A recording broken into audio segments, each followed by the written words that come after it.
Окуу жылы башталды. Балдар менен кошо биз ата-энелер да кадимкидей бир мойнубузга дагы бир жүк жүктөлгөнүн сезип атсак керек, бирок келиңиздер канчалык биз окуу жылынын башталышына жеңил карасак, балдарыбызга да бул таасир этет, позитивдүү караганга аракет кылалы. Бирок бир нерсени эстен чыгарбасак, окууга карата биздин балдарыбыздын мамилесинде, мектепте мугалимдердин алдына жооп берүүдө, деги эле класстын алдына чыгууда биздин балдарыбыз аябай бири-биринен кескин айырмаланып турат. Бул нерсе жөнүндө сөз кылганымдын себеби, жакында бир жаш кыз мага келип консультацияга келип калып, анан айтат да, мени апам дайыма башка балдарга салыштырып, карачы, тигинин баласы, тигинин кызы дейт, бат эле тил табышып кетет. Сен эмнеге төнсүң? Тигил шыпылдап, упылдап деле аябай элге бат эле кирип кетет. Сен эмнеге анте албайсың деп мени салыштырган сайын мендеги өзүмө карата баам ушунчалык төмөндөп жатат деп. Чоң эле кыз келип кайрылгандыктан мен ата-энелерге аябай кайрылгым келип турат да. Негизи эле балдар экстраверт жана интроверт деп бөлүнөт да. Бул билим алууга да таасир берет, бул мамиле менен адамдар менен болгон мамилеге да таасир берет да. Мисалы, билим алууда кандай таасир берет?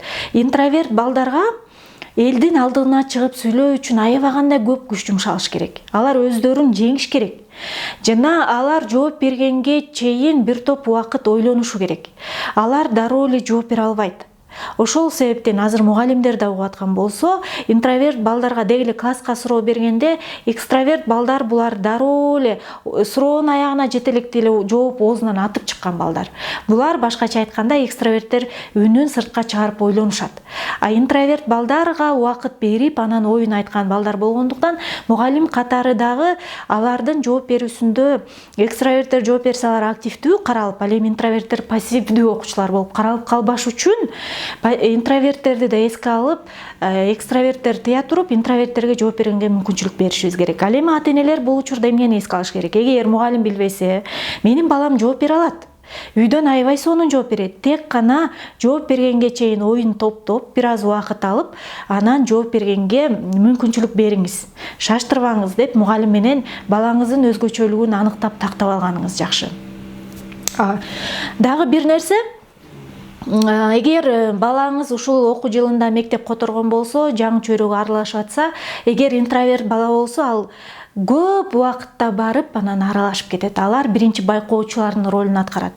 Биринчи аябай байкайт, мугалимди байкайт, ар бир классташын байкайт. Ал эми экстраверт бала дароо эле аралашып, дароо эле достошуп, дос деп да атап кетет. Ошондуктан эгер интроверт балдарыңар мектеп которгон болсо, класска алмаштырган болсо, анда бул учурда сизден аябагандай чоң колдоо керек.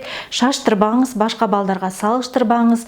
Негизи эле бала тарбиялоодо психологиялык өзгөчөлүгүн эске алыңыз. Эгер бул жөнүндө кабарыңыз жок болсо, анда бизде так ушул типологияны тааныта турган анча узун эмес сонун онлайн курсубуз бар.